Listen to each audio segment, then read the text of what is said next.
And we're back with Kentucky Republican Senator Rand Paul. It's good to have you back, Senator. We hope you fully recovered. And by the way, happy birthday as well.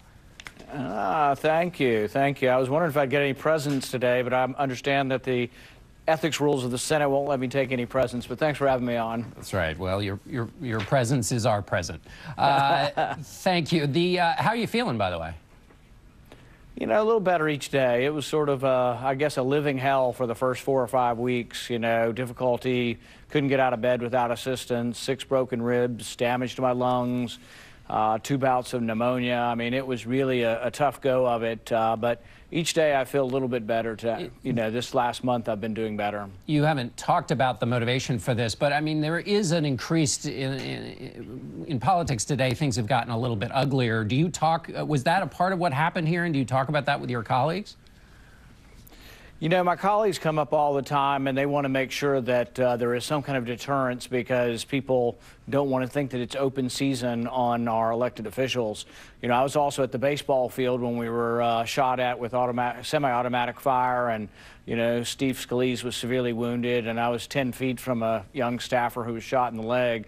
So, yeah, I've been involved in violent attacks twice in the last year, and so, yeah, we're very aware of it. And I think one of the things about motivations is people got obsessed, some in the media, about the motivations, but I think really, you know, we usually don't ask if someone's raped or mugged or whatever, why the person did it. We want punishment and deterrence, and I guess that's what I'm mostly about. I just don't think of any kind of motivation or justification, whether it's political or personal, to attack someone who's unaware from behind in their own yard. Sure, although if it's politically motivated, those who are involved in politics might think about changing the way they behave to change that climate. But maybe.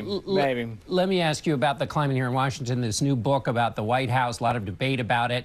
As a politician, the president has responded by talking about his mental stability.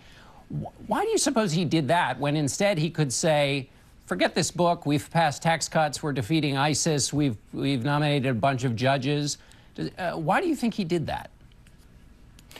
You know, I don't know. I guess my first response was this was sort of a gossipy book, kind of like a Kitty Kelly book back from, you know, when I was in high school. I remember her books would come out and nobody really believed them. They were treated as, you know, sort of like a sitcom or treated as a television show. They weren't really treated seriously by the media. I do think from my experience, when I look at the president, I've been around the president quite a bit. I've been in the White House quite a bit with him. I can give you one example that I think really shows his great insight and ability to cut through to the chase and do things that ordinary politicians don't do. And that's when I took in the idea of letting individuals join together to buy insurance across state lines.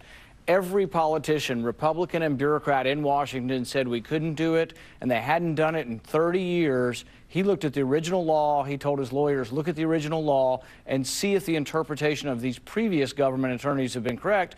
And he had the wherewithal just to say, no, we're going to let individuals join these groups so they can get cheaper insurance and perhaps better insurance as well, and perhaps get insurance for people who don't have insurance. But he did that because he's different than any other politician. And now we have all these, you know, wiseacres out there wanting to criticize and be presumptuous about trying to judge someone's intelligence. I can tell you he's got the wherewithal to do things that no politician's been able to do, and in a good way. Let me ask you a couple of policy questions on we talked about Section 702 of the FISA with the CIA director. You have held up a nomination of John Demers, and you're also talking about filibustering this. Why? 702 is supposed to get information on foreigners, and so we have a lower than constitutional standard. We say, well, the Constitution doesn't apply to people in other countries, and I agree with that. So we collect a massive amount of information on foreigners, but they talk to Americans. So after you gather millions and billions of bits of information, turns out there's a lot of Americans in the database.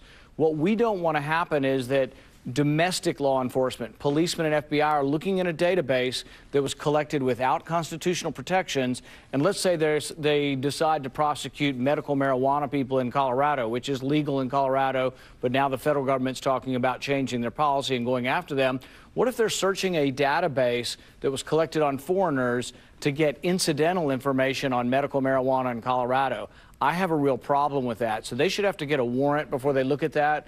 And really, none of that information should be used for domestic crime because it was gathered with a less than constitutional standard. So you have a problem with it. What are you going to do? Well, we'll try to stop them. You know, the people on the other side, the CIA director and others, they want permanent reauthorization, no reform. And when you ask them, are you using this for domestic crime? There's a little bit, you know, they kind of say, well, we don't do it very often, but they won't tell you whether they're sort of looking at the information and then not presenting it in court, but using that information to develop what's called parallel construction, develop cases. They want just permanent reauthorization, which to me means no more oversight by Congress. The reason we need more oversight is that people, as Madison said, men are not angels. And we've seen recently how we've had some people in the FBI that had bias against the president.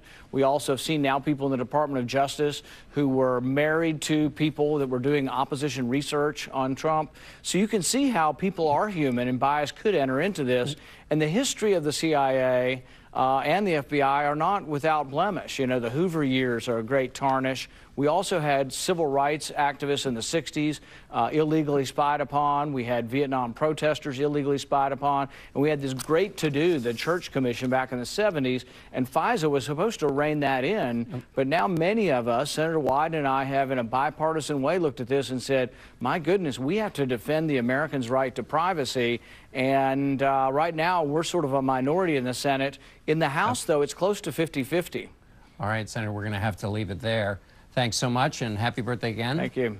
And we'll be back Thanks. in a moment.